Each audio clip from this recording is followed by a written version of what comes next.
Welcome to Hack and Build. Today I'm going to be building this machete from a saw blade and a log. It's my first time building a blade of any kind, so this is going to be more or less an experiment. Let's get started. The inspiration for this project is a damaged 14-inch saw blade. If I weld a couple pieces together, it should make a decent sized machete.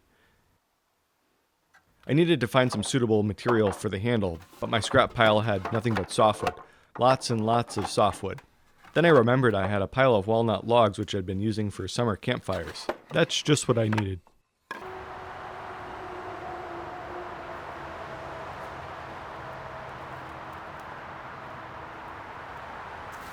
I select the perfect log, the one right on top of the pile.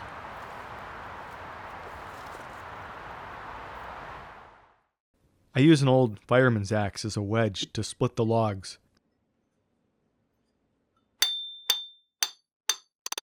This is far from ideal, and the only reason I'm doing it this way is because I had it on hand. Sometimes you just gotta make do with what you have.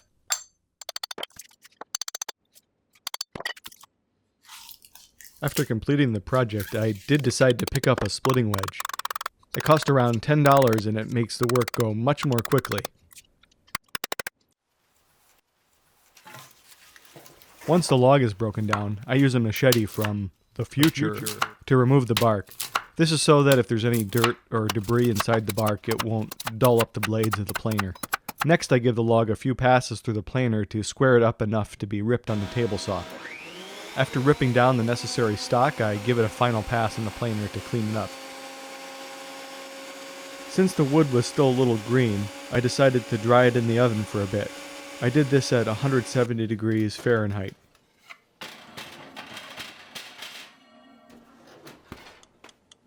I periodically weighed the wood to check the moisture content. When the weight no longer changed, I was done. Okay, so I went into Inkscape and I drew up the machete in Inkscape. This is overall what it's going to look like.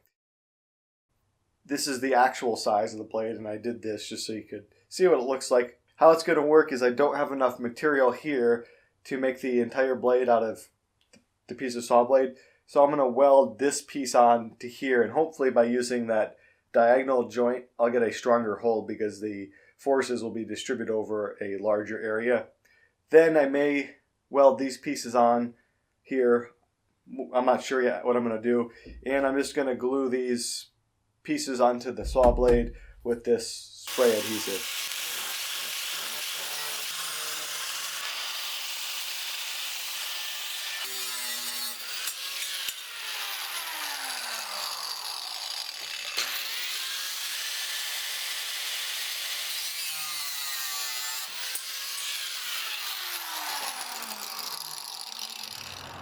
I've cleaned up the two pieces a bit, and now I tack weld them into place.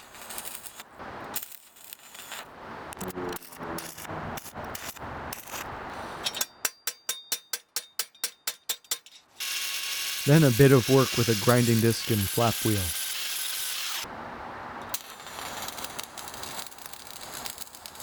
I run a final bead, then a bit more grinding.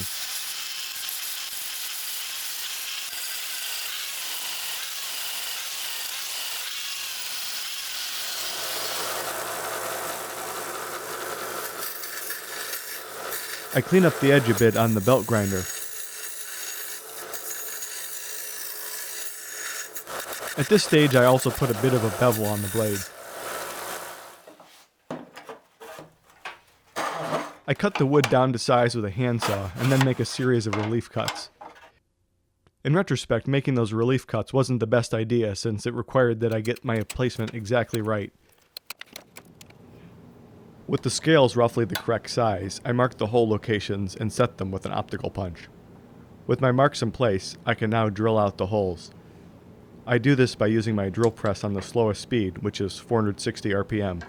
Then, starting with a number 40 bit, I drilled pilot holes and step drilled using progressively larger bits up to my final hole size. I decided to use 1/4-inch brass tubing for the pins, that way I could use one of the holes for hanging the machete. After cutting the pins to size, I chamfer the edges a bit with my drill and some sandpaper.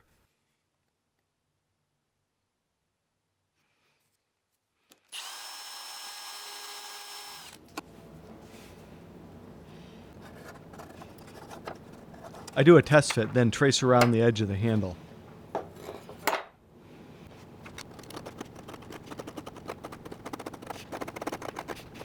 I add a bit of crosshatch with a utility knife so that the epoxy will grip a little better.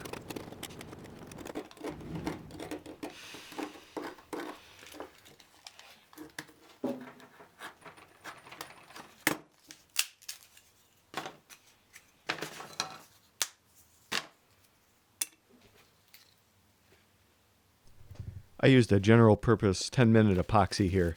There's better epoxies for the job, but I already had this on hand.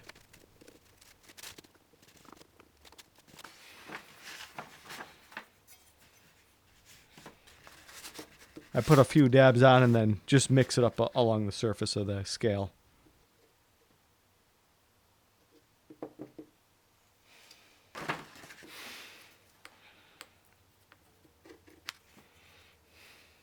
At this point, I'm wishing I did use an epoxy with a longer cure time because that stuff set up fast. I barely get the pins pounded through before the epoxy set up.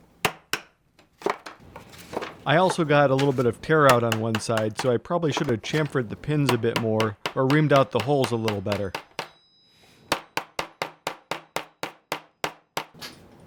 Time was of the essence, so I quickly grabbed whatever scraps of wood I could find laying around and clamped it up.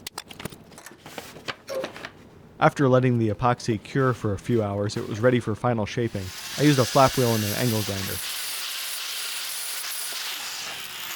Then a bit of hand sanding after that. Finally, it was ready for the finishing touches. I used some Danish oil for the finish.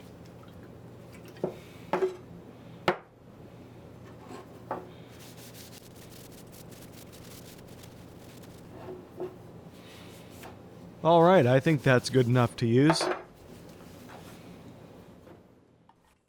Here's another look at the finished product. It's not perfect. There's a little bit of weld spatter here and there, and I didn't get the pins lined up the way I wanted, but it's perfectly serviceable. I'll be able to use it out in my yard or take it on a camping trip. If you enjoyed this video, I invite you to check out some of my other videos. You may have noticed the workbench I was using throughout this video. I have a video clip showing you how to make that, as well as those little fixturing clamps that I was using to hold work down with. In my next video, I'll be making naturally fermented jalapeno hot sauce. As always, subscribe for more hacks and builds. See you next time. Cheers.